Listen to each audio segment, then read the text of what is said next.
Ah, if you right click on it, if you right click on the line, you get your axes, so you can change them. So now here is the x-axis, which I can rotate here now. And click on the line again, get the z, which is this way. Again, you have to click on the outer tip. If you click on the line itself, it's going to move the controller on that axis. It's just the very outer tip that rotates it. It's kind of a tricky thing, but I think you click just beyond it because you don't click there. right, it's kind of even just a little bit beyond it.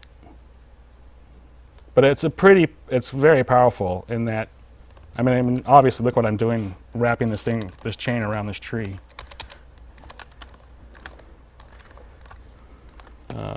Let's do that. So obviously I didn't start out at the very best position. Let's move this along the Z a little.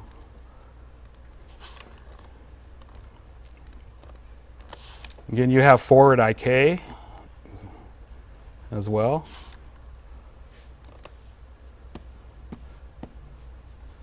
Right?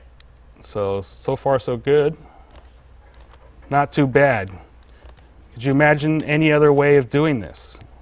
Is there? Because it would be very difficult.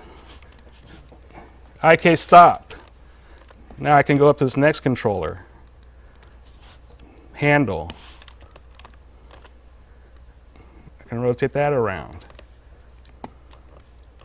So the IK is being stopped at this controller because I told it to stop here. So there's no animation going beyond that point.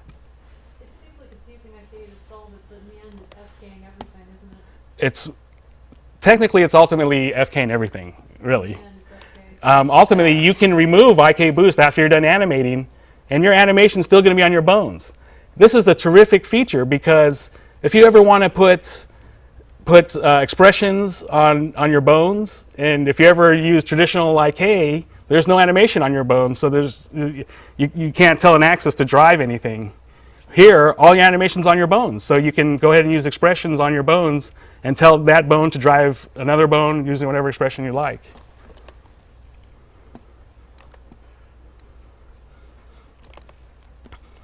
I wanted to show an actual example of how you could use IK boost in the real world. And wrapping a chain around a tree would be one example of that. Let's see something here. Interestingly enough, I should have created a keyframe on 10. It's kind of backwards. We can resolve that. Do I still have my pose on -10? I do. Okay, so let's delete this one. I'm going to go to, I'm on all items already. Just going to delete this key. That's gone.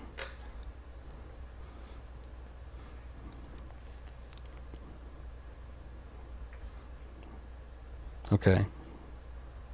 I'm going to slide this one. All items is selected, so when I slide this over, I should get all the timing. And it does. Then I'm going to go back to my copy from current. I've currently selected, I'm on frame -10. Right click, copy from current, and on 0, and there it is. So now I have that kind of animated over there. If I go to current item, go to 10, I go hit enter, because you can create keys in IK Boost kind of in the traditional way by pushing the enter button, the enter key, and creating a keyframe.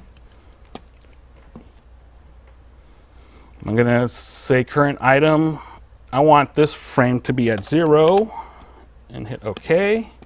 And I'm on current item, so it should hold pretty much there.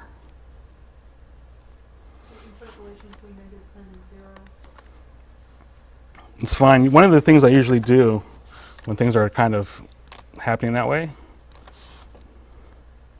is I'll over here. Because I try to avoid going into the graph editor if I can, especially with IK boost. It's kind of a hassle to jump in the graph editor and go back and forth. So basically all I did there was create another keyframe, copied this keyframe over, and that kind of locked it down. You can do it over here as well. Just copy from current. That way you don't have to go into the graph editor and make it linear. It's locked.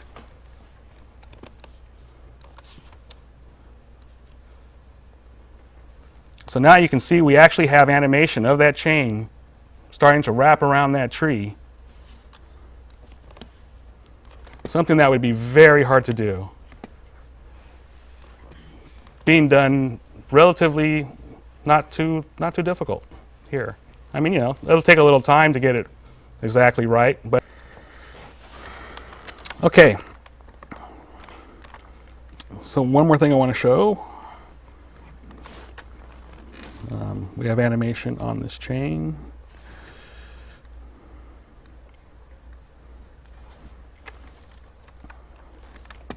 I'm going to load from scene. Another chain. We have two chains.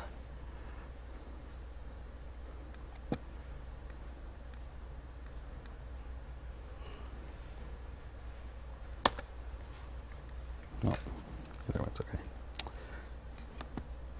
So like I was saying before, if I want to copy motion from this chain to the next chain, say I just want to copy from the child, I just want the motion from that point down the hierarchy. If I want the whole chain, I can just go up here and select that. But if I just want it from here, I can just just select it, go to where you want to copy to, then the very next item you select, right click on it, go to motion tools.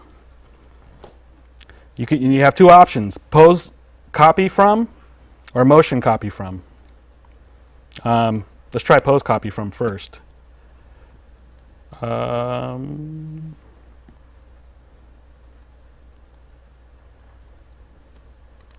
want to be on frame 10. If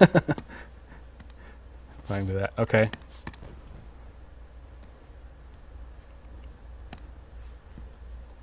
Paste from frame, I could have typed it in here, I guess. And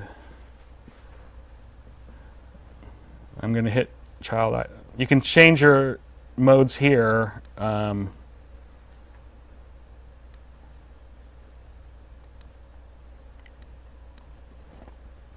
Just a child or current though. Anyway, hit OK. So now you see that motion that's from that point on is applied to the other chain, just from that point. Would that work if the chains were dissimilar?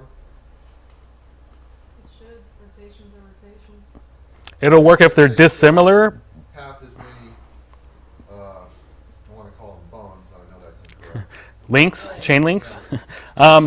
It'll work for as many as you have. And then that, yeah. So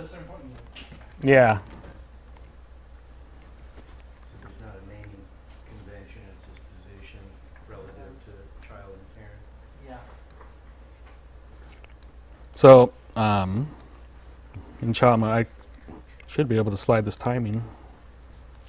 I should be able to.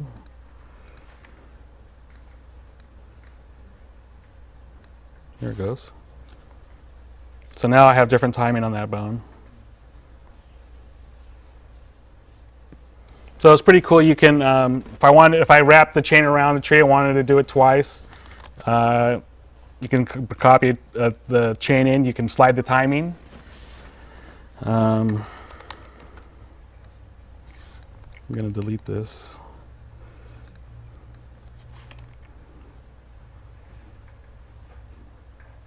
Okay, what else I wanted to show?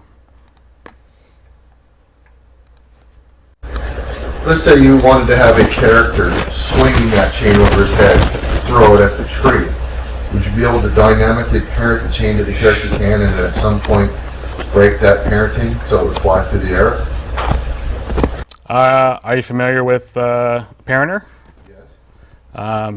Yeah, there's a way to do it. You can do it with Parinter. Just wondering if that would mess it up anymore. No, it should be fine.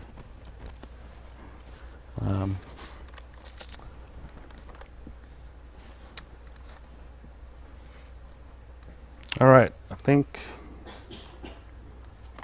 that's it for the chain. Is there any questions about the chain or anything?